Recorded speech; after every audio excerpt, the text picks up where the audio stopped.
everybody, it's Lance Bell with the Daily Quickie for August 24th, 2016. Now, this article from The Guardian came across my attention. And it says here, first deal, now to Trump's, how billionaires threaten free speech.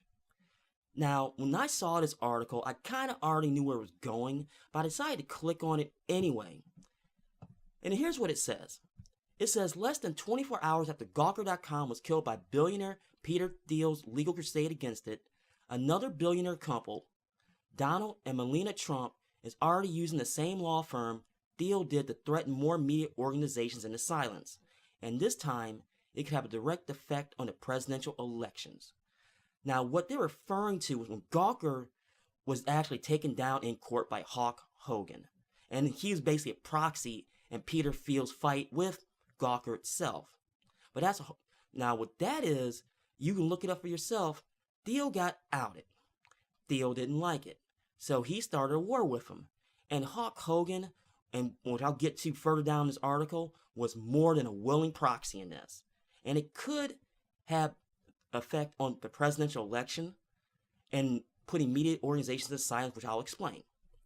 Now it says here, the Guardian reported late on Monday night that Melania Trump's lawyers have sent threatening letters or are considering filing lawsuits against a variety of media organizations, including the Daily Mail, Politico, and The Week, for reporting on rumors of Melania Trump's past, including her alleged immigration status when she came to the United States. Now, what they're referring to is another lawsuit that she had filed against Daily Mail on this very subject, which potentially, now I can't even say it, coincidentally enough, is also seen by The Guardian. So go figure. But I'll get to what I'm thinking about them in a moment. You know, and it says, this quintessential example of disturbing precedent Peter Thiel has set by creating a blueprint for billionaires to destroy news organizations they do not like.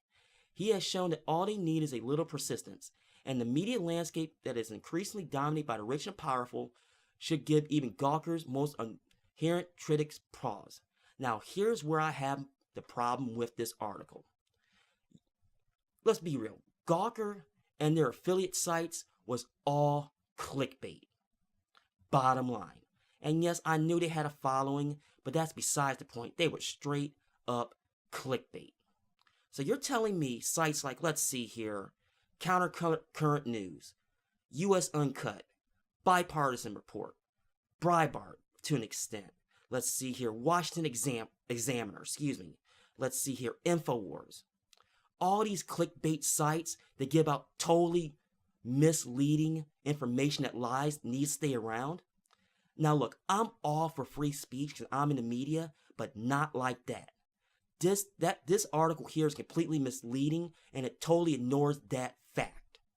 Now, going down this article, it says that we know Donald Trump and others gone down this path before. Trump has openly bragged about the fact he sued a former New York Times reporter in the early odds of purpose of trying to hit the reporter involved financially. Now, Trump did lose that lawsuit, but not till after litigation that undoubtedly cost $100,000 legal fees and winning the party. You know, now it says further down this article, Mother Jones, the liberal nonprofit magazine known for investigative journalism, and I use that very, very loosely, spent millions of dollars in legal fees when another billionaire, Frank Vandersloot, sued the company and reporters for critical stories and tweets from its editors. Now, let's be real. In the Hulk Hogan case, and it says in this article, Gawker should have never ran that article.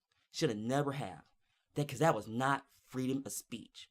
But even to give the thought of saying that you're not, put out a slanderous article, that's slander, defamation, you know what I'm talking about, and they should be untouched by the person they're going after. Come on, Guardian. You know damn well it doesn't work that way. You know it. And you know what? Gawker was made an example out of. Because if it can happen to them, it can happen to anyone. Because you can say whatever you want because it is free speech, but let's get real. When you're outright lying and giving misinformation to the public, and presenting it as fact, you know damn well that you can't be doing that. Come on, guys. And I hope that not necessarily billionaires, but regular people will go after those sites. Not become saying that you should sue somebody to sue somebody. Oh no. Nobody should just sue somebody just to sue somebody. But they're putting out misinformation to the public like that can totally kill somebody's career and their livelihood. That's where I have the fucking problem with sites like this. I'm gonna get off here, folks, but let me know in your comments below what you think about this. Am I right?